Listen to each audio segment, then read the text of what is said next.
Hello, everybody. It's your friendly neighborhood Michael here.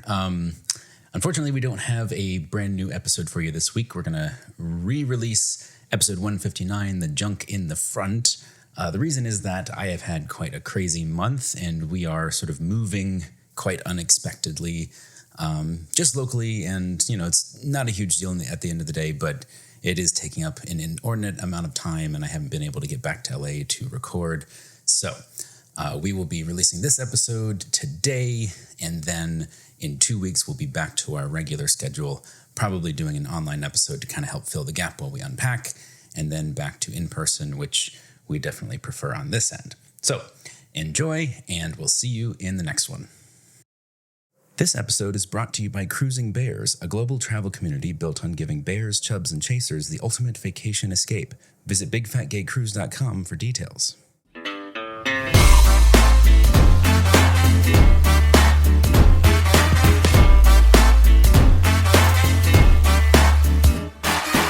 Hello and welcome to the Big Fat Gay Podcast, where we talk about the things that are weighing on our minds. My name is Michael Willer. I am a chubby chaser, and today I am a fully autumn boy. It is like mid-60s every day, low 40s every night. It feels cool and crisp. I've got my sweatshirt on. Finally, because it's, you know, mid-November, but we got there in the end, and I'm loving it. We get to turn the heat on at night. It's so cozy. Hello, my name is Don Marshall. I'm a big chubby guy living here in sunny Hollywood, and today I am a progressive boy because I got new glasses for the first time. I have progressives. Interesting. And it's like looking at the world through a fishbowl, so I have to wait a little bit longer before it adjusts, apparently. Yeah, you have to come to the surface of the fishbowl for seeing those things. Yeah, apparently when I first put them on, I actually started tilting to the left because everything was just looking wrong. Wow. Are they progressive side to side? I have progressed since then. So. You have to look to the right to see close, look to the left to see far. Oh, my goodness. Hi, my name is Dan Oliverio, author, public speaker, and chubby chaser. And yes, we are in full swing autumn here in Los Angeles, which is just the perfect time to spend an ungodly amount of money to fix our air conditioning. Oh, no. Long story, very boring. Won't spend the podcast talking about it, but an ungodly amount of money. Oh, no. It sounds terrible. Yeah. I'm sorry. That sucks. I'm Trevor Keyson, award-winning Super Chub. That's right. And Spoilers. I am, I don't know, I'm in fall mode. I'm working on my Thanksgiving menu. It's very exciting. And this year we decided to invite people. For people not yet in the know, what award are they talking about, Trevor? Are we going to be telling them more about that later in the show? Yes. Yes, stay tuned. How intriguing. I think I'll stick around. Buckle up, people. Yeah, and about 3.5 minutes later in the show. Yeah. Before we get to that, though, we wanted to thank our supporters on Patreon. You guys keep the show going, and you are awesome. Thank you to the standard listeners who don't have the ability to support us on Patreon, but we love you too because even our standard listeners are exceptional. We also wanted to remind everybody that on December 3rd, which is coming up in just a few weeks, Sunday, December 3rd at 12 p.m. Pacific Standard Time, we are doing a big fat gay holiday live spectacular hangout on Zoom. We're going to have holiday drinks and holiday gift ideas and cheer and prizes. Have a good old fun time and prize. Oh yes, I forgot. Trevor has brilliantly come up with a well, I don't really know what he's going to do, but there are prizes involved. It's dinner with Trevor Keyson. Dinner and something Contractually, else. we cannot obligate Trevor to do that, but he will. We're not even allowed to imply it. That's right. I'm not going to fill up on bread.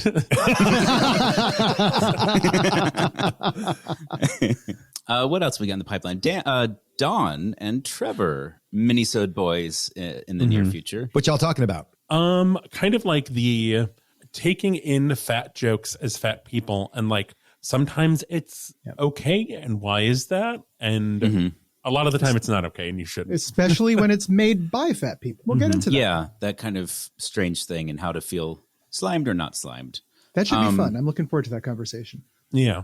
All right, well, let's pop culture. Let's do it. Hold on, they moved my. There we go.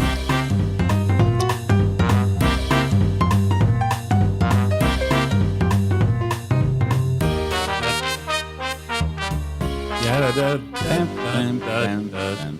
feel like the bass line in that is very underrated. It's got like, How am I the only one doing jazz hands when the music fades out? Come on, that just begs for jazz hands. I do a lot of jazz hands. I thought you needed help.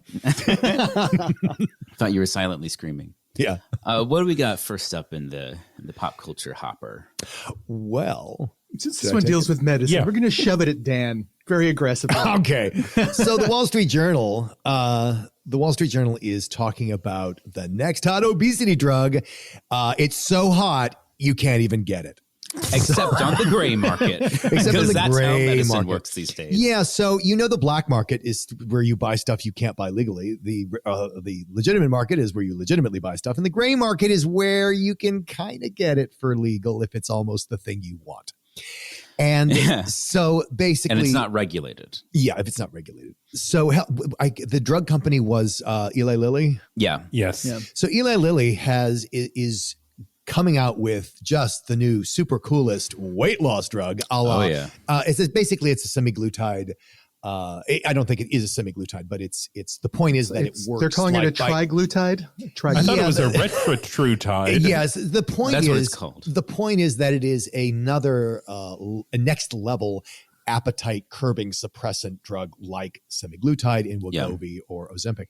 Anyway, the point is that they just announced phase 2 trials. So it's still going to be years before it comes out on the market.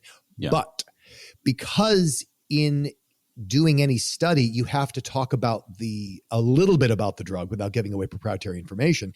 There have instantly been copycat drugs. Well, they had flooding the markets. They had to list the chemical structure in their patent. Yeah. And so that was how people were able to basically try and duplicate it on their own. But it's at a lower level of standard than you would typically get in an actual, wide release. Right. And it should be said, it is not the actual drug. The structure is not the same as they're approximating it. They're trying to do their version of it.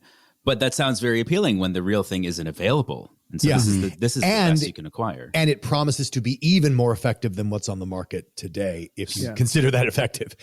So I want clarification on something from this article, because maybe I just misread it, but I kept rereading it. So they talked to a woman who had a golf injury and she's blind in one eye. I know what you're going to say. No, it doesn't make sense. Yes, it does. If you understand medical she's fat phobia. concerned about losing her vision due to diabetes. So she wants to be on these drugs, Ozempic, Wegovy, on these drugs. But she's not diabetic because they won't cover the medications for her because she's not diabetic. She's not diabetic. She's concerned about losing her vision due to diabetes, but she's not diabetic. Yeah, and but maybe it's fat, Trevor, and fat means you're going to get diabetes. My thing is this is like maybe she had a family member who had diabetes, or her doctor has been trying to scare her. But in this case, it would be or maybe she's pre-diabetic. But if she actually had diabetes, she could get the drug she wanted, and this would solve the problem. And it's I think here's what I think the big takeaway from that is, Trevor, because there's a woman in New Jersey who, not that important.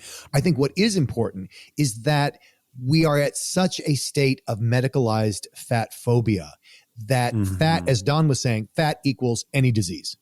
So if you're fat, you're going to get any disease. And I think what happened in this particular woman's case is either her doctor is scaring her by just saying like, oh, you're fat, you might get diabetes, or more likely, she once upon a time had a family member who was diabetic and had vision problems because of it, and therefore being fat means vision problems.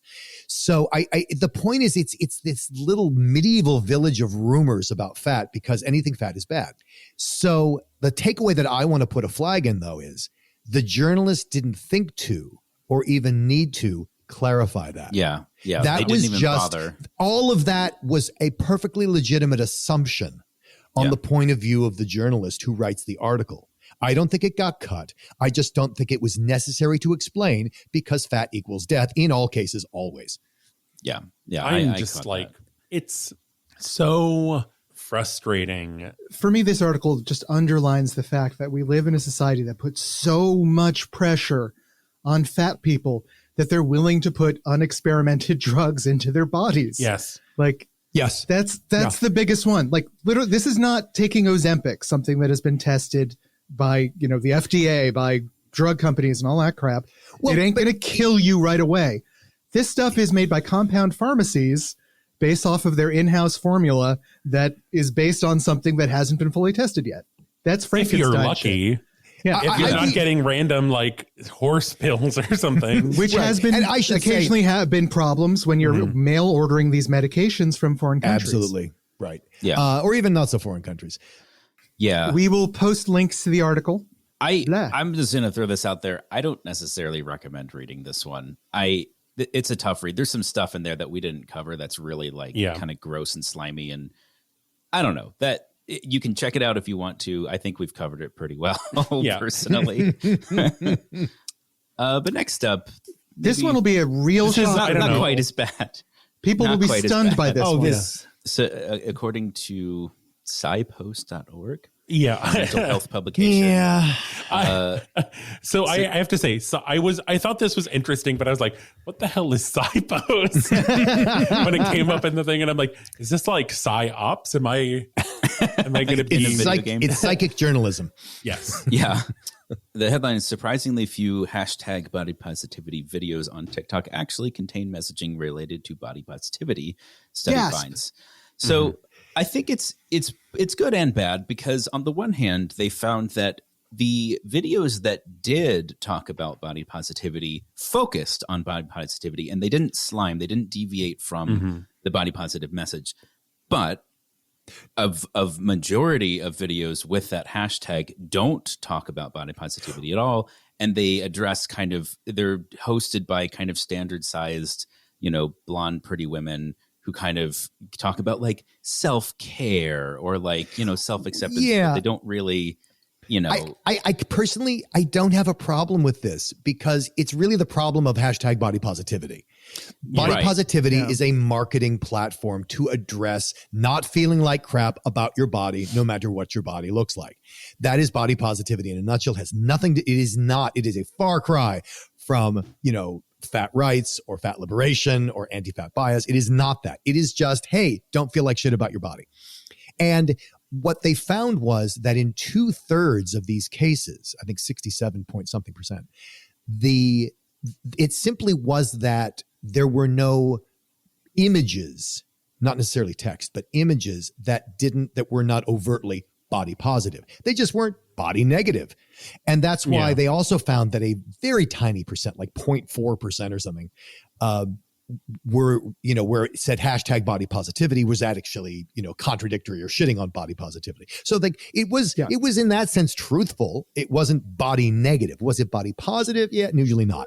What it sounded to me is basically this article was saying that all these body positivity posts were basically positivity posts.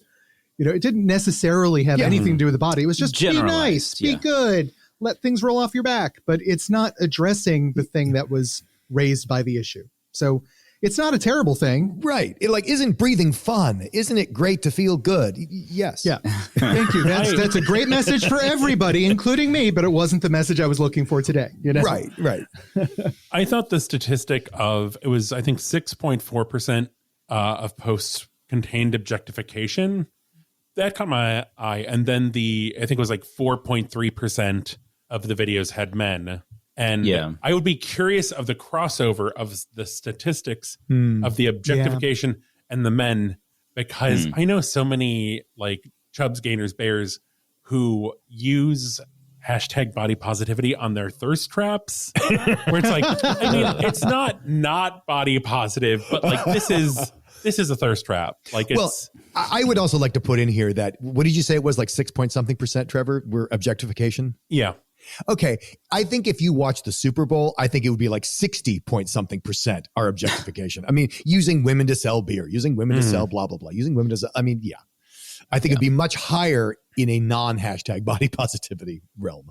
Yeah. I thought it was interesting that only about 30% of the videos actually had people they classified as either overweight or, in massive air quotes, obese, whereas about 50% were what they said were, normal sized. Well, and what they really mean, because they're trying to be a study and all scientific. And what they mean is, when we showed it to people, You know, that's how many people, like somebody clicked, oh yeah, they're fat. And somebody clicked, oh yeah, they're really fat. Yeah, That's all that means. That's all I that think means. it is interesting to, like, I understand the analytics of it and like it's a study, but like to break it down in that way. And it's like, weird. how do you break? It They is a didn't little compare strange, the yeah. audience. Like they didn't go find the content creators course and not. say, They "Are couldn't. you fat?" No, it's What's it your wouldn't BMI? matter. Right, what's your BMI? As if that were, oh, well, then we'd know. You know, it's never that. It's never that. It's always perception. Always perception. It feels like a wibbly wobbly study to me. Yeah. It was only about 340 videos, I think. So it's not comprehensive by any So means. basically 20 minutes of scrolling. Yeah. Yeah. I was going to say. Hold on. I sense the approach Oh God. of an eagle. Fat Watch 2023 Special Award Edition. Yes. We teased, we tossed, Tormented. we tormented. So if you, I don't know, I think there are some listeners who haven't been made aware yet. We won Outstanding Podcast at the Full Figure Industry Awards. Oh my God, thank you. Thank you. Oh, I wasn't expecting Michael to do that. That's very good. Yeah. So like we mentioned, I guess that was pre-show. As we mentioned in our behind the scenes video on Patreon, subscribe now.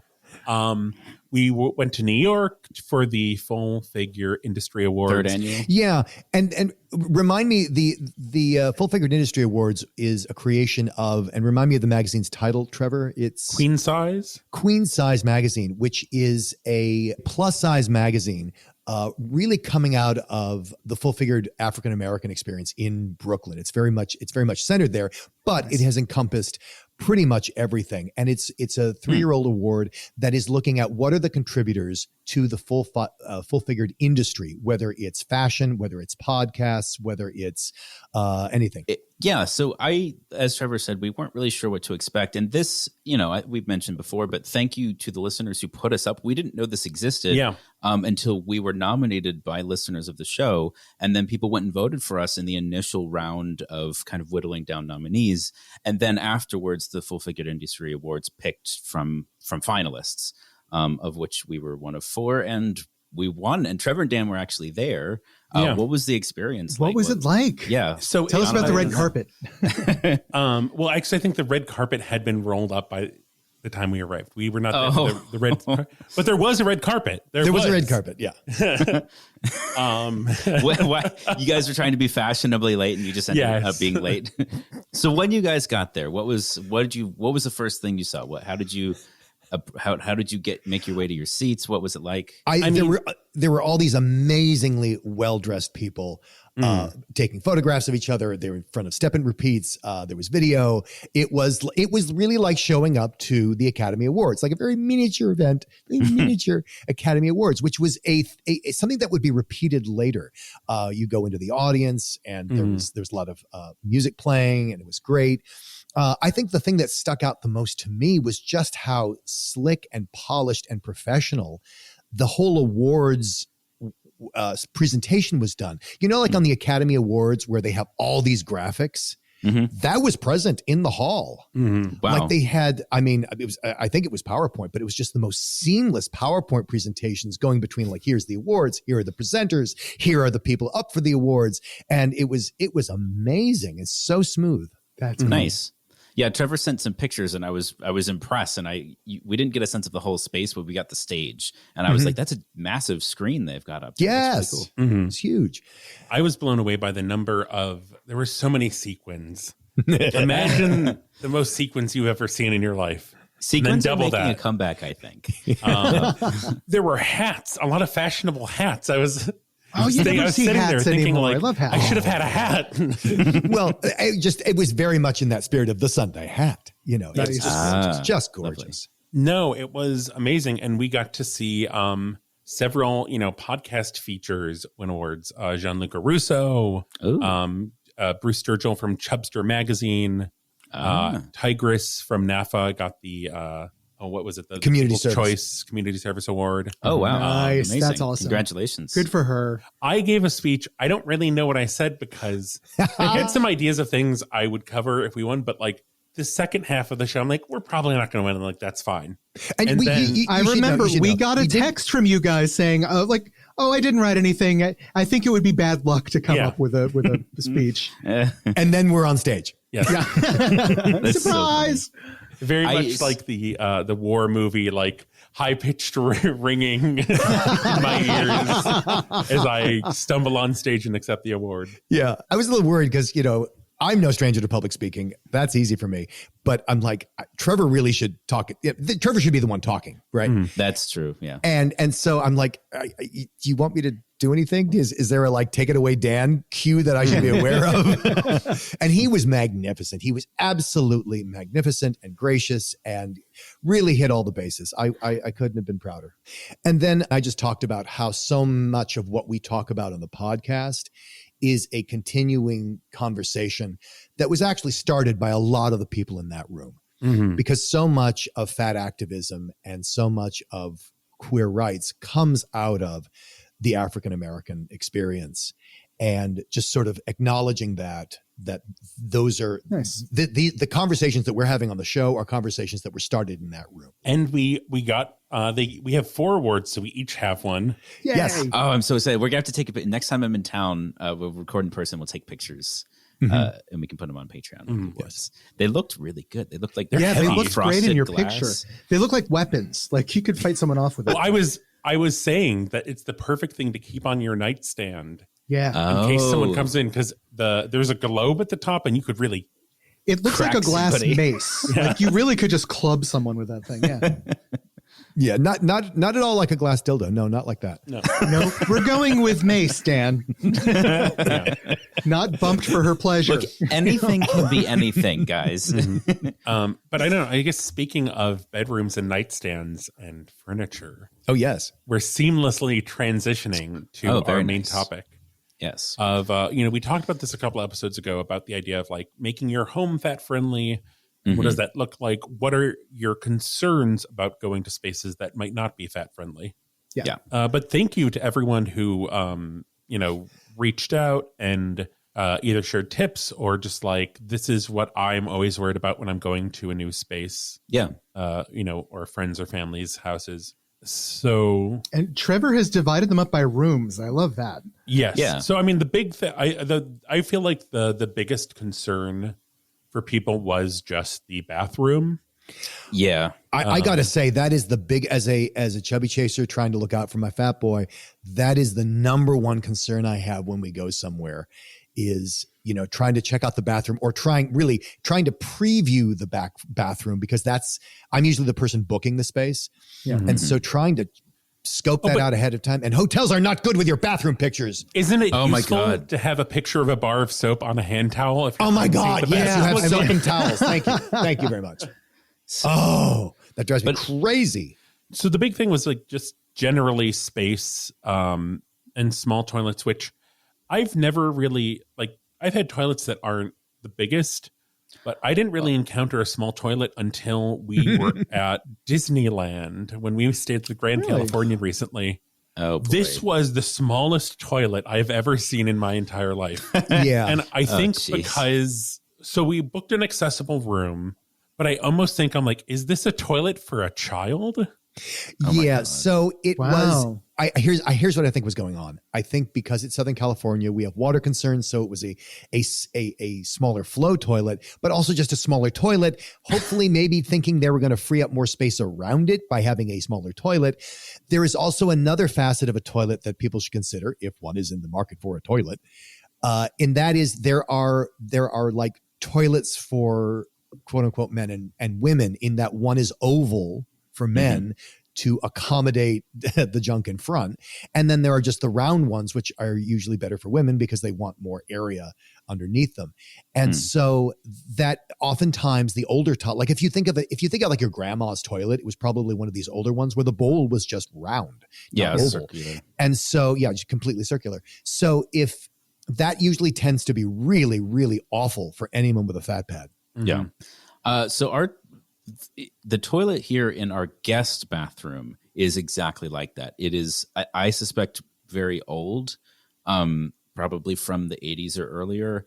and it is round, and it is the smallest toilet I've ever encountered.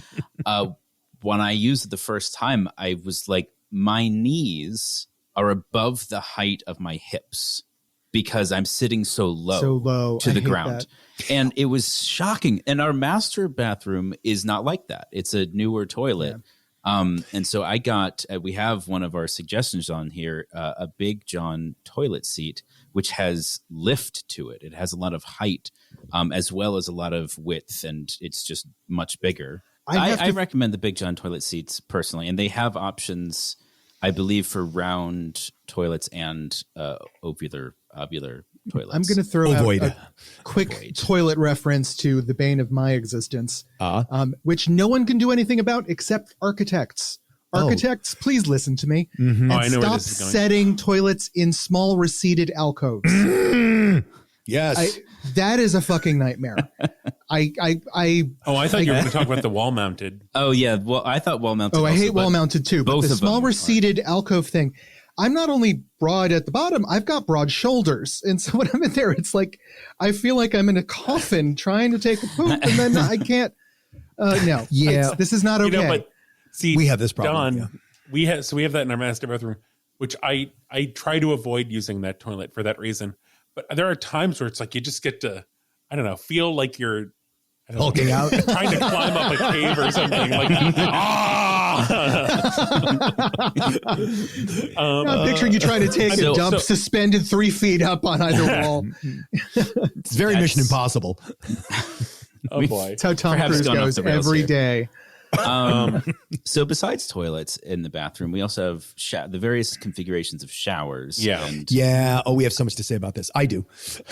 I mean, because I think the difficulty here is most people are just like, there's only so much you can do because you're probably renting a space.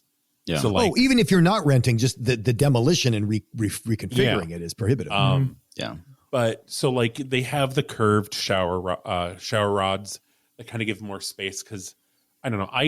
We have like a kind of walk-in shower at home, so I am not used to dealing with shower curtains, and they just always love to stick to me. No matter how far away I get it, it's still just gonna come and cling to me. Yep. Shower and getting into, if you have a tub shower combo, getting over the lip of the tub, sometimes they're like elevated off the floor height. So there's an extra 6 to 8 inches of up that you have to get over. And so maybe, I don't know if you're gonna stay at somebody's place and you have to take a shower there and it's too low, I don't know, having a little step to get on. Can I say, I think my stepmother may be listening to our podcast because the last time I went home to visit my father, one of those curved shower curtains showed up in the bathroom that I used. And Excellent. Oh my God, joy. That's nice. That was happiness. And I felt so welcome. Yeah. And seen. These slippery tubs. Oh yeah, A lot of tubs are designed for minimal friction because it's a tub, and it's a terrible idea for showers. So that's awful. And I have, this was amazing. So I was dating this really huge, gorgeous fat boy, and he had a tub slippage problem, and his solution was putting down bath towels on the tub floor. Really not ideal. Not ideal. It just, because then they slip on the tub if there's any sort of water, and they get waterlogged. And then there's a whole, like, how do you dry them? Blah, blah, blah. But for him, it was better than nothing. Well, they do make mats. Rubber bath Of course they do. And make sure you get the kind with the little suction cups on the bottom. Get the suction cups and clean them regularly. It's a pain in the ass, but those will get moldy real fast. I had a question / suggestion to see if you guys thought this would work. So you know how, going back to the shower curtain sticking to you thing, a lot of shower curtains have like the little magnets so they stick to the tub, but that doesn't help at, belly height, right? Or like shoulder height, higher up, you're still going to get it stuck to you. So what if you have the liner that goes on the inside of the tub, and that's what sticks to you, and then you have the curtain, which is on the outside, which is really just for design. And do people know that? Don't put both inside the tub. One goes inside, don't one put goes the outside. curtain. So, but the curtain's always going to be on the outside because it has the tub stopping it from getting any closer to you. So what if you use double-sided tape to stick the two together at the appropriate heights so that the liner was still pulled outside towards the direction of the curtain? I think it's got a shot at working. You might have to replace the tape from time to time. Yeah, Or maybe it like does get- clips. or like safety Like pins the might not binder look great, clips? but Well, yeah, I think the double-sided tape, if it's thick tape, It's more aesthetic, but the clips would last longer and you wouldn't have to change. yeah, them you every just, time. or, you could fucking hot glue it if you really wanted to. But yeah, But the point is, there are ways to do that. It Yeah. might work. yeah. So a lot of the tips about space didn't really specify things, but this is just something that I have encountered, and I can't remember where it was. But it's a shelf that basically is like the width of the toilet, and it's long and very it goes tip over the overable. toilet. Yes, It goes It over goes the over toilet. above the toilet. Got it. yes, Yeah. and it is very easy to bump into and knock over if you're trying to navigate a space, and there's a lot of you. Yeah. yeah. Well, I think it's because sometimes you need to brace yourself against the back wall where that shelf is. Yeah, yeah. That could be a problem. Yeah. A clutter around the toilet. Just Clutter around the generally. toilet. Yeah. Anything that's not something that's holding toilet paper should not be there. yeah. And what this means is like if you're having fat people over, that's something you can just clear off and then put back when they're gone or something like that. Yeah. Or I mean, if you're having like, I don't know, chasers if you're having a parade of fat boys through your apartment, yeah. it's easier just to not keep it there. Yeah. Well, yeah. that actually leads into another suggestion that somebody else put of just clearing spaces. Like Yes. I'm a big guy and I'm tall. I don't always see the floor directly around me. Yeah. Making it an obstacle course for me with things like Legos, pet toys, all that kind of stuff. Yeah. It's a pain in the butt for thin people, but for fat people, it's especially a pain in the ass. No, it's more than that, Don. It really is a quantum difference because thin people can literally look where they're going. Right? If you're a thin person, you're all you have to do. Someone says, "Oh, you should watch where you're going," and you go, "Oh yeah, silly me, I should watch where I'm going." Fat people literally can't do that because they cannot see what's under them if they're fat enough, and Yeah. so it's not that you couldn't look down to avoid the pet toy. It's just that when you got close enough to the pet toy, it disappeared from your view under your belly. Yeah. So it's like even if you know it's there, you don't know where it is. And so that's why it is so incumbent. And thin people really forget that because we're so used to like, you just look down, there's your feet. No. Really, if you ever, like if you went, this is going to seem silly, but it works. So if you're a thin person, you want to know, is your home adequately fat proof? Go get a hula hoop. Stand inside it, holding it up with either hand. Okay. Anything that you see inside the circumference of the hula hoop is something a fat person cannot see or cannot get through when they walk. Is a pretty good. Trevor, am I on? I mark mean, with this? I never really would have thought to describe it that way, but I think that's a good. Put some suspenders on it and just kind of. It sounds like a fun empathy study where you do the hula hoop with paper. Before we transition to kind of general stuff like this, I just want to hit two more things. But we've talked about this a million times. Get a bidet. Yes. Bidets are great. You'll love it. Your fat friends will love it. Everyone loves a bidet. Yep. And then just if you have a lot of fat people in your life, maybe, lovers, family, whatever, the loofahs that I've mentioned before, the Japanese loofahs that are on our resources list come in 3-packs. And it's a great way to just like, if your shower isn't super accessible, to maybe just give it to anyone who's staying over. Let me interrupt and just say, as somebody, I just like them. Period. Can They're I- just nice. I want to So- describe what you mean by loofah because when you say loofah, I think of like a really big, thick sponge. It's that a has- scrubby sheet. Yeah, It's a scrubby long sheet. rectangular sheet. I'll link it again in the episode description on the episode page, but it's also on our resources. Yeah, it's page. about 30 inches long and about 12 inches wide. And it's really great for getting your back. It's really great for getting into the undercarriage. And Yeah. it can be, it comes in different kinds of abrasion, but it can be very abrasive. Yeah. But so going back to general concerns, we talked about like stuff on the floor. Someone wrote in talking about their friend has double doors that are really tiny. Like French doors. Yeah. And they only would like open one and like keep the other one kind of sealed in place because, they can lock into the floor. So like if you have double doors and you have fat friends, open both of them. Yeah, I was also going to say, I think correct me if I'm wrong, these are double doors that are next to each other, right? Yeah. Yeah, they're called French doors. Right. But They're there's small also panels, double doors as in like a screen door that opens into a solid Oh, door. yeah. And then if the screen door has a spring on it that closes while you're trying to open the other one, like that, just navigating through two doors simultaneously, like, I don't know, just consider like what your guests might have to deal with to get into your home. Pick a door. Yeah. And as far as getting into your home, another tip somebody put in there was a careful of furniture arrangement that blocks pathways. Yeah, you know, that's a big one. If you're bumping your knee as you slip past and you're sort of a normie sized person, like I have knees that are 3 times the size of yours. So like, please give me some room, you know? I think this most applies in the most innocuous place, the whole coffee table sofa arrangement. Yeah. We haven't had a coffee table in front of our couch for years because, again, go back to my hula hoop exercise. You can't see where the coffee table is if you're really fat, and you're just hoping that your shins don't bang it too hard to find out where it is. It's like echolocation with your shins. Or stuff on the like if it's a really tight space and there's stuff on the coffee table. Oh fuck yeah! Like, so if I stand up and there's stuff on the coffee table and I have to like shimmy, I'm sidestepping around, there is a chance I could knock something over with my belly.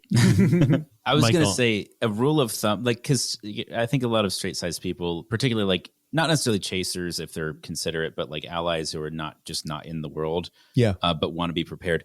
If you don't have enough room for 2 people your size to pass each other without turning, you don't have enough room. You know, like if you can't walk past another person without bumping them, or one of you having to turn to the side to let somebody through, you don't have enough room, and you don't have to fill your space with stuff. Like, and have an appropriate amount of stuff for the space that you've got. And tipping into that, another tip that another listener related that goes into what Michael's talking about, and as far as having stuff in the way, stuff on the stairs.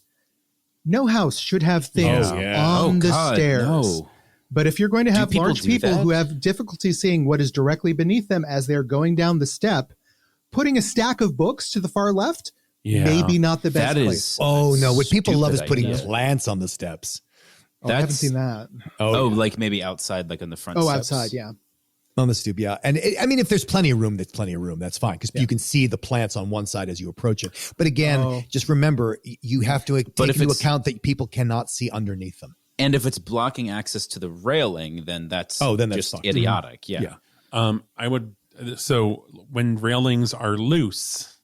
Oh God, it just sounds which is like the a unsecure railing is the scariest thing. And I feel like also like it's a very hard thing to fix. So like all of these things, it's like I understand that there's just difficulty with it. But like, can I just say with the railing that's insecure? Even if the railing holds, it's going to make the fat person nervous. Yes. And so they're probably not going to use it. And if they don't use it, there could be more prone to injury, which is really going to be awful, not to mention doubly embarrassing. So, I mean, it just creates this sort of, it really just sets up the fat person for failure if the railing is insecure and either they don't use it because of that, or it actually fails in their hand, which is then they feel terrible. And, you know, there's one in this category I really want to hit, which is pet gates. I've got a lot of people who have pet gates in their homes, and those are very important. They're good. I understand they're necessary, but that is a barrier to a fat person. Like that is the bane of my existence, having to open one and then squeeze through it sideways. Oh, I thought you were going to say that the thin person just steps over it and you're like, ain't going to do that. Oh, no. A lot of times, even if the gate is open, there's I don't know how to describe it, but like a bracket on the floor that you have to step over. Yeah. You have to bend over to do that. And then it's not enough room for most people to get through that are even slightly above normal size. A bracket on the floor? That just sounds dangerous for everybody. I think it's supposed to be for, reinforcement, but then when the gates open, there's still like a little speed bump that you have to step over that you could trip on. Yeah. My sister at her old place had a pet gate at the top of the stairs. Yep. Oh, God. So basically, and like they would just like step over the gate to go down the stairs, which that is, does somebody want to fall down and break their neck? At least the stairs were carpeted, so if you did fall down. No, gates at the top of the stairs are so normal, especially in households with small kids. You see it all the time. So Yeah, I that guess was one I that's- did not want to pass. Although, Don, I question the wisdom of trapping small children on the stairs. So, Trevor, I think you started bringing up Yeah, so- furniture issues. Yeah, well, just stable furniture, which we have some roundups that people have done of high weight chairs. But I just like one that, like, so I like that this person said empathic approach to accommodation and superb hospitality. Mm-hmm. And I think that's great because even if it's like, you know, there's a lot of barriers to making a space more accessible, both like financial and logistical and everything. Yeah. And if you can't make your space accessible, but just like really focusing on doing everything else you can to make a fat person comfortable and just like checking on them. I just really like that, like someone hammering that out and just thinking about that. Yeah. In my experience, a lot of like moneyed families that have old furniture, they always have these incredibly delicate looking pieces of furniture around their house. Mhm. And they don't think twice about like, oh, please take a seat. I'm like, no. I had a friend. It's a terrible idea. Yeah, I was a very good friend of theirs. They had one seat in the house that I felt safe in, and that was the sort of the patriarch of the house's favorite seat. So when I was there, I always sat on the floor because you know I wouldn't make a big deal of it, but it sucked. You know, I think this listener encapsulates it really, really well because it's not just, oh, I can't fit. It's also the embarrassment about asking about it, the embarrassment about dealing with it, because there's all sorts of stigma around it. And I love the way this listener put it. They said, quote, I'm just not wealthy enough to sit on someone else's furniture. Yeah. If I Yeah. break it, I couldn't afford to replace it. And I think it really echoes that mentality of like, I'm not even going to chance it. I'll just sit on the floor. I'm not going to chance it. I'll just kneel behind the couch. I can't chance it. So I'll just not go there. Yeah. Yeah. I've talked about before. So I have this, it's like a storage cube. It's a black cube. It's covered in fake leather. It has a cushion top that I use to store my like Pilates equipment downstairs, but it also has a 600-pound capacity. oh, And it nice. actually can kind of fold into itself. It is so compact. I've seen it. it's- It's tiny. Yeah. And it's comfortable. I mean, it's comfortable for what it is. It's not like super duper comfortable, but I actually, our friend Heather told us about it, and she actually travels with it because she's like, most places I go, like, the chair's not going to work, and I'll just use that. Like, when she went to London, she brought it with her and like would bring it to restaurants and stuff. You should see what this is because it's about I'd say a 14-inch cube, but it folds up into something about the size of a portfolio. Yeah. Oh, nice. Oh, interesting. And I was going to look at this before the episode, and they have a new one that's basically the width of two of them side by side that I think could be great to like have by your front door or something for people to sit on for their shoes, Yeah. like at the base of your bed. I was going to say that can be your coffee table because then it's a sittable as well. Oh, And you can put Yeah. stuff That's a in great idea. and stuff that you normally keep on top, you can put inside because it's actually a storage bin. Right. Yeah. That's a clever. great idea. and I actually really the like wider one claims to have a 660-pound capacity, which Yeah. given the other one, I believe it. We took a risk, took a chance on some dining table chairs, which could be anywhere chairs. We just liked them for the dining table that are, they're fabric that has good amount of padding, no arms, obviously. And they've been really sturdy. We've had several different fat people ranging around, 400, 500 pounds with no issue whatsoever. Probably more than that. I think James is probably more than that. And so I don't remember the brand, but Trevor, I'll give you a link and we can put it in the episode description because I recommend them. Trevor, I wonder if you want to speak to this. And it's not really, I don't say that like if you're a chick, you should go out and get one of these because your fat boyfriend will love it. That may not be the case. But I actually wanted to highlight the fact that, Trevor, when you play video games for an extended amount of time, you often sit on that exercise ball we have for you. Yes. Why don't you talk about why and how? And Do you find a that pretty, comfortable? I do. And I also find like, I don't know, if I'm not Okay. doing like, if I'm going to be playing video games for a while, it's like a nice way to kind of engage my core. And also just like, I change positions a lot if I'm just on the couch for a long time. So it's just a nice way to have a different position, to be able to like, I don't know, maybe be a little closer to the TV if I'm playing a game with like a lot of tiny text in the interfaces and everything. Mhm. But also just like it's nice for my tailbone. Mm-hmm. Yoga balls have pretty high weights when you get them in the size that I have this. I think just someone said this, and I think this is a very good general like tip. Sturdy with a seat and no arms. Like if you're On chairs. if it just feels sturdy, if it's got no arms, I think that's a good rule of thumb.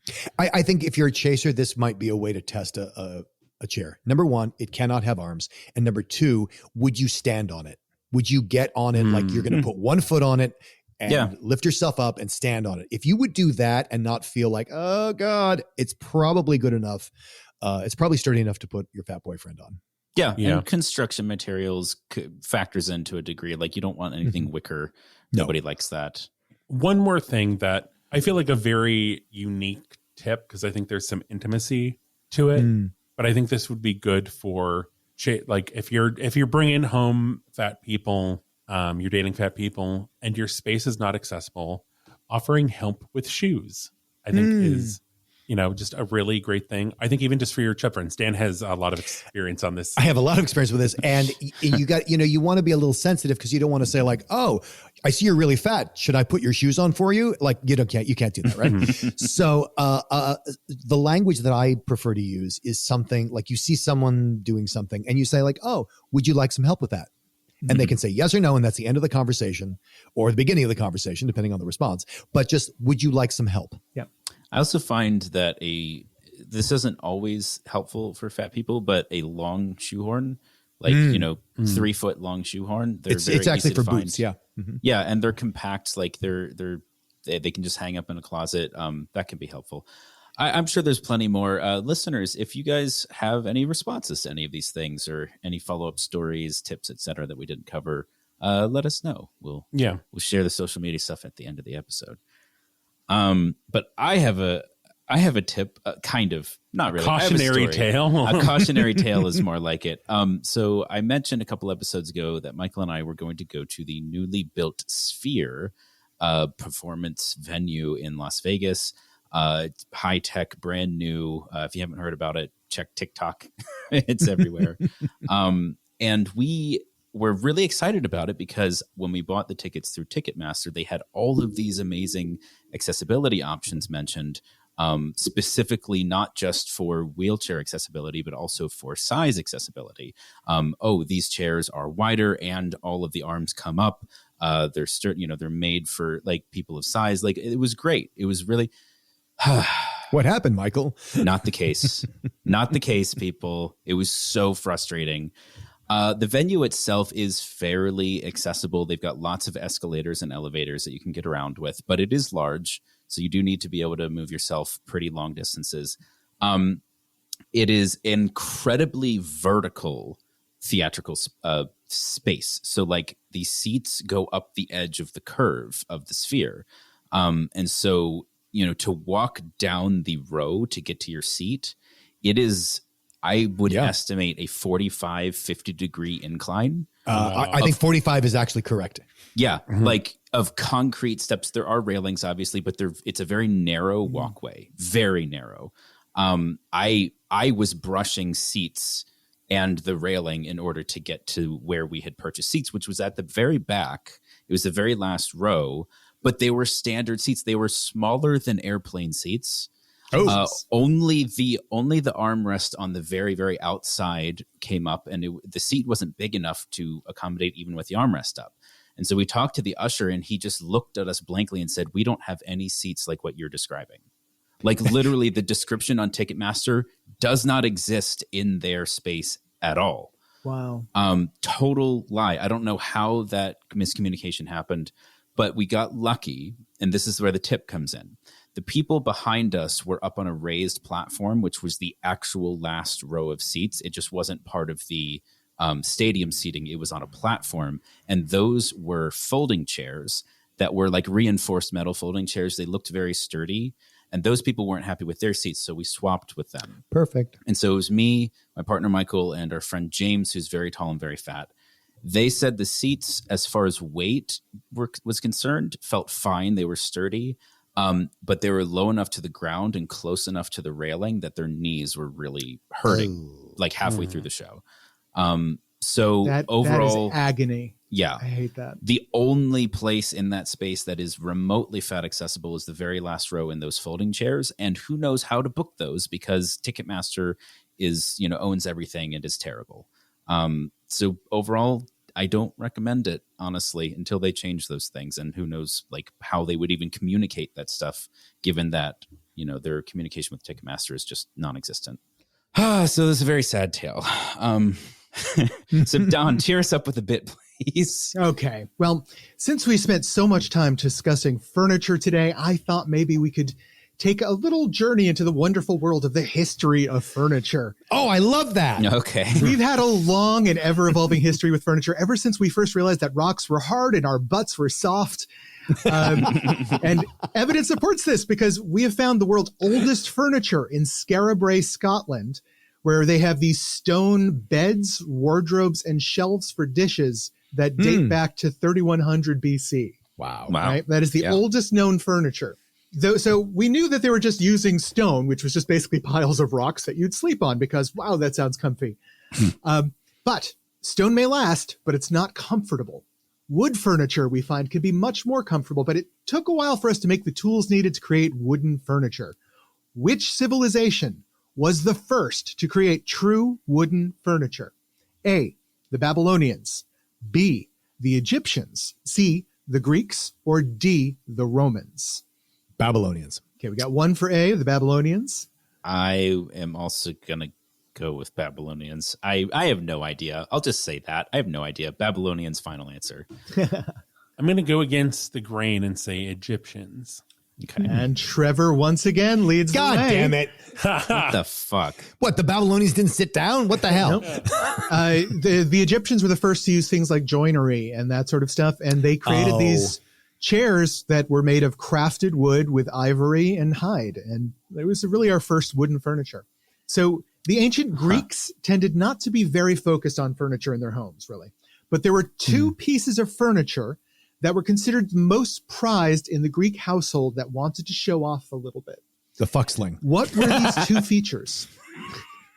One, a dresser to display valuable glasses and a sofa made of wood, ropes, and mats.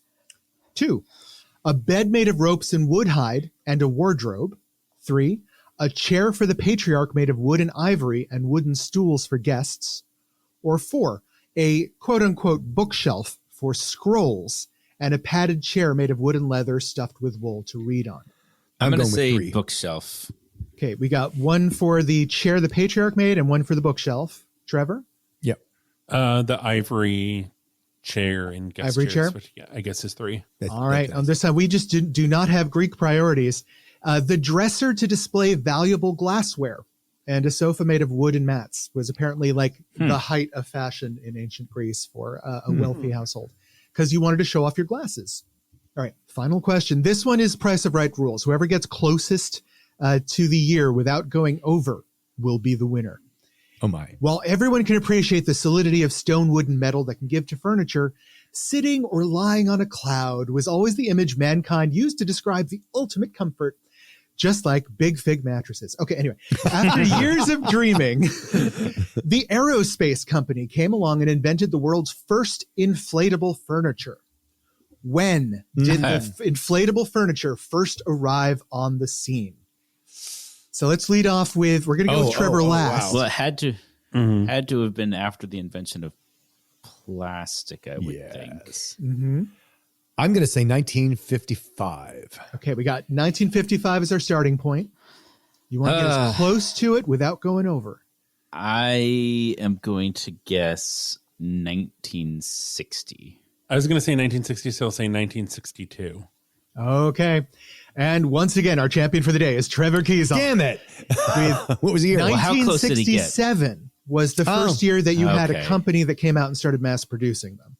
Interesting. But all of that was the newest type of furniture I could find that actually was like the newest material innovation. So I was thinking that I said 55 because I thought like it became popular in the 60s, so it got invented in the 50s. That was my thinking. Oh, I see. But dear listener, if you have a new type of furniture that you think we should know about, where could they go to tell us about that, Trevor? Well, we're on Twitter and Instagram as @BigFatGayPod. We're on Facebook as the Big Fat Gay Podcast. Give us 5 stars there. Give us 5 stars on any podcast platform. Support us on Patreon at patreon.com/BigFatGayPod. And see the articles and furniture we talked about at www.bigfatgaypod.com. Nice. Oh, sorry, I have a hiccup. Hold on. Maybe I have the hiccups and we're finished with the episode and you're going to scare me, try to get me to stop hiccuping. So watch out, me. Boom. Ah. Watch out.